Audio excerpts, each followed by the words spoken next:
Hello and welcome to session 242 in the AISafety.com reading group. Tonight we'll be discussing the blog post "Digital People would be an even bigger deal" by Holden Karnofsky. Holden Karnofsky is perhaps most famous for co-founding GiveWell and Open Philanthropy. In the reading group, we've previously read some of his arguments, both arguments against MIRI, Singularity Institute, as they were called back then, and about AI risk. And he managed to convince MIRI that they were doing their organization in a bad way, and MIRI managed to convince him that AI risk was indeed real. But that was back in 2012. This blog post is half a year old, from his personal blog called Cold Takes. There is a companion FAQ, which we won't discuss here. This is a post in the context of a sequence of posts about why this could be the most important century of all time. And the text that digital people, the title that digital people could be an even bigger deal, the bigger refers probably back to the duplicator thought experiment that he has previously talked about in this sequence, although he never really clarifies bigger deal than what. A digital mind. To get someone into issue for it, he suggests we imagine a computer simulation of a specific person in a virtual environment. And he uses the Matrix, the movie from 1999, as an example for how to think about this. I'm not really happy about this. This is obviously fictional evidence, and we should be wary of generalizing from that, because in particular, in this case, I feel that it smuggles in a lot of extra assumptions and that are not really warranted. And there are many ways you could criticize the Matrix for not being very realistic at all. The obvious comparison here is to Robin Hanson's work Age of M, which is like a rather thick book on just the subject, and obviously what he's presenting here is something that is much less deep and also contains a broader class of things that can happen, whereas Robin Hanson is just talking about one specific scenario. One of the key ways it differs is that Robin Hanson's emulations are created through uploading, whereas Holden Karnofsky thinks also about integers that are somewhat more less like us, really. The two requirements are that someone have very much control over their environment and experiences, and the other thing is that they can be duplicated, because the duplication, of course, has a lot of strong implications. One of the things that I feel makes it very different from Robin Hanson's work in particular is that Robin Hanson's Age of M relies to a very large extent on different kinds of continuity between humans and the M's. And if they are not created through mind uploading and are more unlike us, then this continuity could be lost, and the world we would see would be much more unknowable, in my opinion. Holden Karnofsky has a comparison with normal humans to give some intuition about the things, the characteristics that Holden Karnofsky considers important. Start with whether they're possible today, and arguing here that digital people probably will be possible someday. They'll be able to interact with the human world, and he is just stating outright they will be conscious. And I think probably here most people are functionalist enough to just accept that, but it should be said that many people would not just accept that. Easily duplicated, that's of course the key thing that makes digital people different. They can be sped up potentially, and they can be branched, and all these kind of things that you can do with computer programs that you can't really do with humans, and that allows both much greater productivity and greater social science. We'll get back to precisely how that enables social science. a much greater degree of control of the environment. The ability to have login, that's a very greater propensity to log in, I should say. That's something, again, we'll come back to later. Space expansion is something we'll probably not talk very much about. And finally, whether they are good or bad. And for normal humans, that's outside the scope of this piece. But for digital people, that's either very good or bad. And I think actually he is here using two different definitions. Like when he say he won't comment on if humans are good and bad, then he actually means something different than he does in this column here, where will the fact that there are digital people be a good thing or a bad thing? He argues it'll either be very good or very bad. But if you take that back to this column, is it good or bad that there are humans? Well, then that should not be that controversial to say that it's probably a really good thing that humans are here, and extinction is bad. One thing that is not present in this work, and that I would really like, is a comparison with artificial general intelligence. In particular, the old-fashioned view of artificial general intelligence, which is the one which is most fleshed out. And it could be argued, perhaps, with Holden-Karnofsky's rather open definition of digital people, that there is a spectrum between an emulation and just an AI. But it's not like there is a straight line from human to emulation to AGI. Like perhaps a curved line in that a digital person would probably have a number of properties that are not present for either humans or AGI. But still, let's try to run with this and see where is the a digital person compared to an AGI. I've tried to put this in a scheme. This is not from the article. This is my own thoughts on this. So one of the key important things is what is the motivation of this. And if a digital person is just literally an upload of a person, we would expect it to have roughly human motivations. If, however, it's an AGI, the classic view of AGIs is they have a simple utility function, maximizing whatever, and they have some convergent instrumental desires based upon this. Moral value is also an interesting. Digital people probably would have full moral value, depending on your moral framework. An AGI that is very human-unlike could perhaps be said to have no moral value, but that's a really difficult question. There's a sense in which an AGI is built with the express, could be the classic AGI is built with the express purpose of being like an optimal Bayesian reasoner or an optimal agent in different ways, whereas a digital person would not be designed towards this goal. And this would influence the recalcitrance. This is Bostrom's definition of how difficult it is to make improvements to the intelligence. How difficult would it be to make improvements for a digital person? I think it would have moderate difficulty. I could see a number of rather trivial ways that humans could be improved if you just had the ability to do that. And an AGI that's just written down like 10,000 lines of source code or something like that seemed like something that could easily be tinkered to improve in some way. Another difference is in the distribution, where certainly Robin Hanson, but also I feel a lot of the implications in Holden-Karnofsky's work seem to point towards a rather decentralized world for digital people, whereas the classic view of AGI is that it's very centralized. And cooperation, can humans cooperate? Well, kind of medium. Whereas the assumption is that if the AGI is like perfectly rational and has a simple utility function, then Allman's agreement theorem will just say it will cooperate perfectly and create a singleton if possible.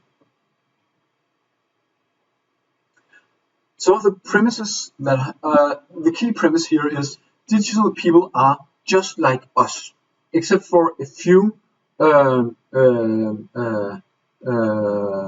exceptions here, that they can be copied and run in different speed and embedded in virtual environments. And the assumption, the premise here is that there are not other changes. Another thing that follows directly from this is they are conscious, they have human rights, and they can do most of the things human can do. I think whether they have human rights and whether they are made in this way depends on, of course, will there be a human who wants to make them? And I think that is a very unclear thing. I think a lot of people would, if given if they were asked about this, they would say, no, we don't want digital people. And the reason is that the negative implications are really, really clear, right? If you can get some digital people who are clearly way smarter than you and way more people than you, then it seems very obvious that all existing political groups will have their power diluted potentially substantially. This can also be seen in the existing politics where in immigration, for instance, a lot of people would probably object to suddenly having 1 billion more people inside their country having voting rights and having political rights. That seems like something a lot of people would object to.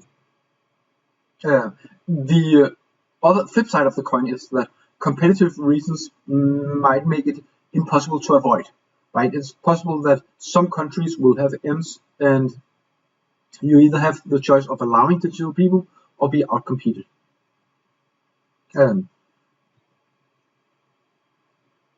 So before we start with the actual implications of this, I want to add the key objection that I had from the book Age of M, and that is will there indeed be an Age of M? Will there be a world with digital people? And that doesn't seem really clear to me in the sense that it seems very unstable to me. If it's possible to build digital people, then it's probably also possible to improve them. And given that you can either choose to have them improve themselves or build more hardware or more things that only directly relate to getting more digital people, then there's a huge incentive to do precisely that, and not any incentive to have that spill over to the rest of the world. Because if you can just improve them a bit more, then you can get potentially far better returns on that. It's of course possible to make up stories about why this in fact turned out to be stable. Like it might be that there's like an intelligence ceiling somewhere that it will just hit, and then it's impossible to improve further. There might be legal restrictions or something like that. But I think our default assumption should be that there is no intelligence ceiling. We'll just suddenly bump into. So the idea is shown in this animation below for why they would have a rather large impact is the fact that they can be instantly and accurately copied. Instantly is of course not entirely correct for software. Some of the models are potentially rather big and cannot be copied instantly, but at least very rapidly. And Houghton and Karofsky is arguing that we could see a doubling time of the economy on the order of months. The reason why I agree that digital people could cause this, but the crucial reason why is this, as we also see with other machine learning models, that it takes a lot of time to train them and very little resources to execute them. And it's the same with humans, basically, that teaching a human takes 18 years, but once you have that human, then getting that human to work is comparatively cheap compared to the 18 years. And of course, when you look at a picture like the one below here, then the strategic implications become really, really clear, right? And in order to have a doubling time of the economy, all of this needs to feed into the economy, and it's not at all clear why people would do that instead of trying to get some kind of strategic benefit from digital people. So we have increases in speed and variable speed as two examples of why we could get higher productivity and having people temporary and greater amounts of experimentation.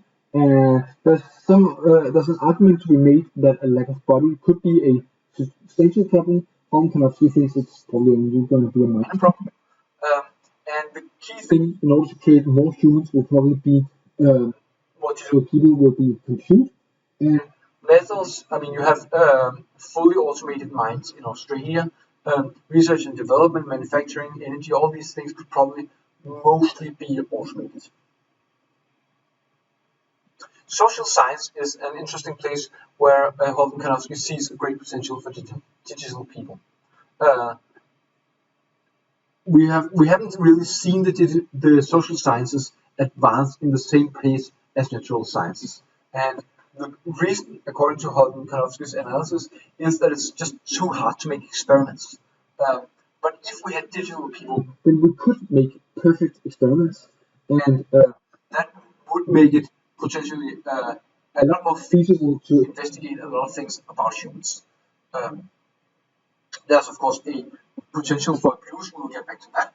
And Holden Karnofsky speculates that if it's possible to correct for biases, we might find a social dynamic where people only want to trade with people who have already overcome all their biases verifiably. And this could potentially be a really good thing, a bonanza even. I'm a bit less optimistic about this because one of the Bostrom's 6 strategic cognitive tasks is social manipulation, and it seems really almost trivially easy. Like one of the ways that this would improve digital people would improve social science the most would be precisely in things like persuasion, and that seems potentially extremely problematic. Now, there's the control over the environment. This could be a very bad or good thing. And Holden Karnofsky says that we need effective enforcement of basic human rights. I agree, it would be nice, but I'm not sure that's something that's we're likely to get, because if my assumption previously is correct, where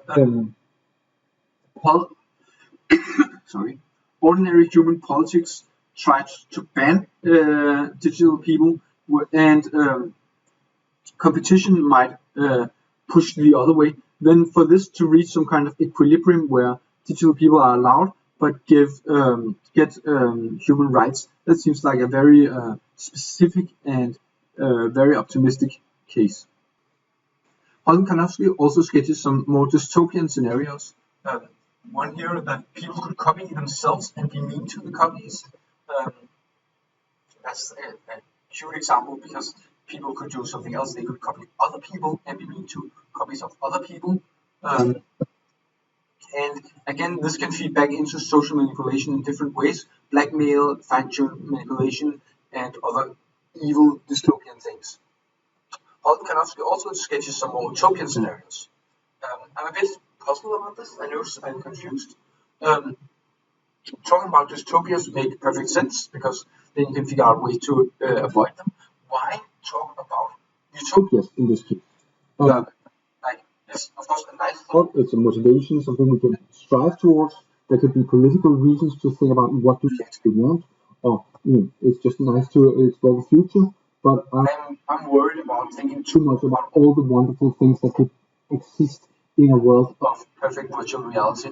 Like it feels more like daydreaming to me, to be honest. Space expansion is another thing that might come later. I'm not going to go into it very much because I think that's probably something that's only going to be relevant when we are really far past the singularity, and it probably doesn't have much implications for what we should do right now. Lock-in is way more important because it's easy to imagine societies of digital people being way more stable. You don't have death, aging, deteriorating environment, or shortages of material goods or things like that. And indeed, it would be possible to have the environment itself enforce the stability.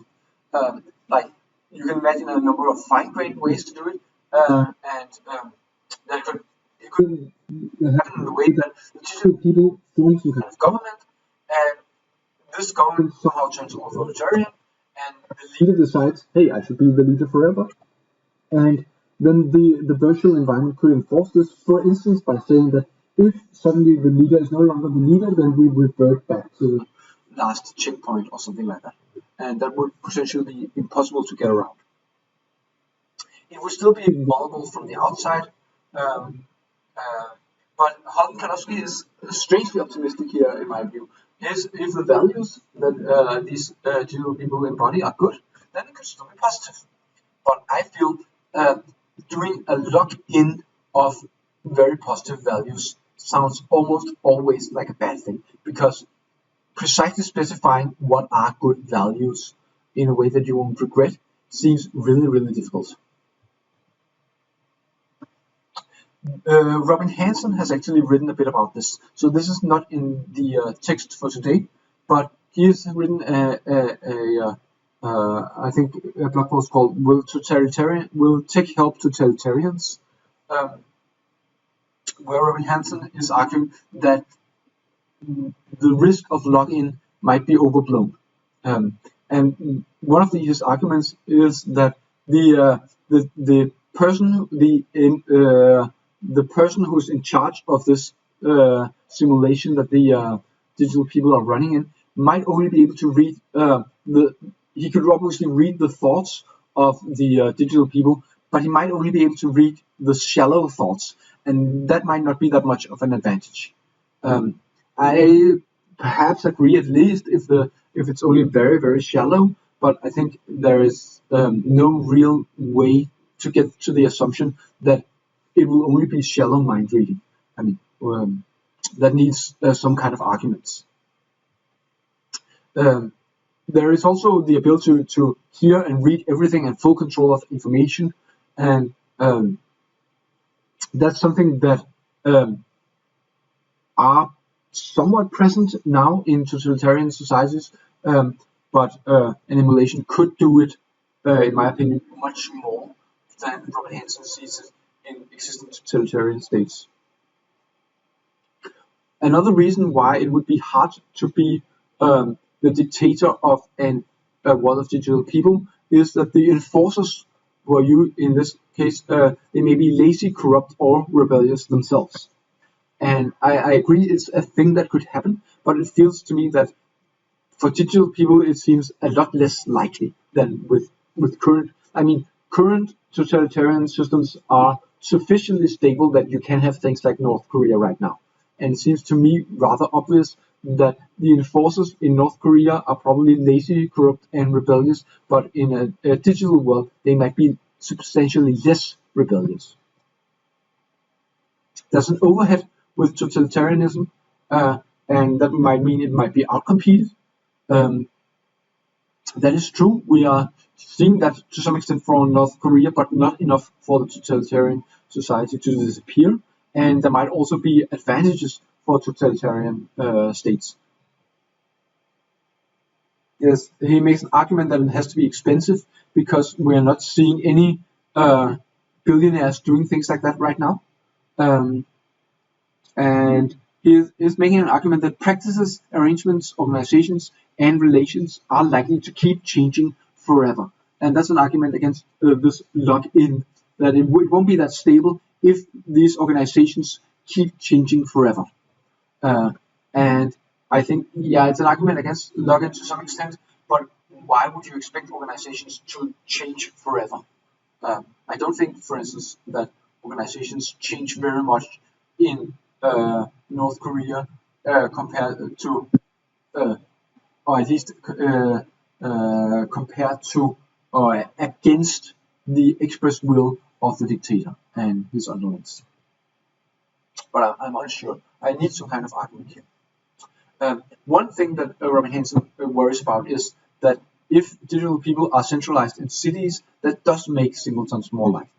And world government and easier defense than offense are also things that, to Robin Hanson, creates an increased risk of of totalitarianism for digital people. Holton-Karnofsky in particular argues that this easier defense than offense seems like something that you could have when the technological field is very, very equal, and that might happen at technological maturity. So in total, is this a good or bad thing with digital people? Well, it depends on how it's set up, and yeah, whether it's probably behind the singularity. Once we get to some kind of equilibrium, things will have changed so much. There's a great argument that it could be irreversible. We could see lock-in, and we could see things spreading also faster. But Holton-Karnofsky is reasonably optimistic in his conclusion.